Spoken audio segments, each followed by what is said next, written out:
Today, it's foundation day. Panels have been built, rebar's in place, everything's been inspected, and the foundation guys are on site, we're ready to go. We've already had one concrete truck in the last 30 minutes, so we've gotten 10 yards into the forms.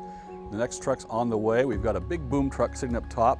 So as we wait for the next concrete truck to show up, let's take a look at some of the things that are happening inside the walls. So what you see here, this is a Simpson HDU5.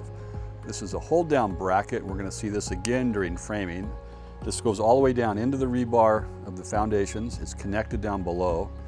At a later point, we're going to put big brackets up here in the framing, and it's going to be bolted down to hold the walls in place on top of the foundation.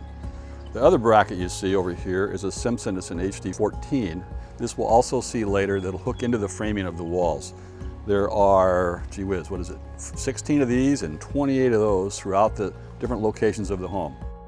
There's a string that runs all around the perimeter of the foundation. We've gotten this all set up so that the outside of the walls are lined up with that string to make sure we have a nice straight exterior wall package all through the entire perimeter.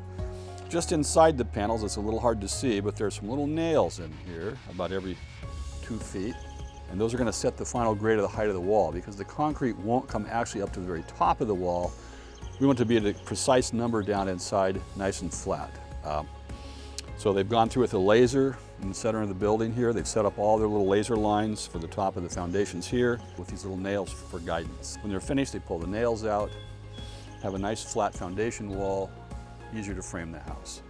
You'll see the first pour of the concrete is oozed out through the seams of the panels. Tomorrow when we take the panels off, we'll strip all that off the panels, clean them back up, and this concrete's going to be tender enough that we can remove the first day's concrete to get back to a top nice footing on the side over here and also get the walls nice and clean. We're going to go through 4+ trucks today, a little over 40 yards is our calculation, to fill up the walls. Tomorrow we'll start pulling off the first of the panels. It'll take probably 2 to 3 days to remove all the panels on the job.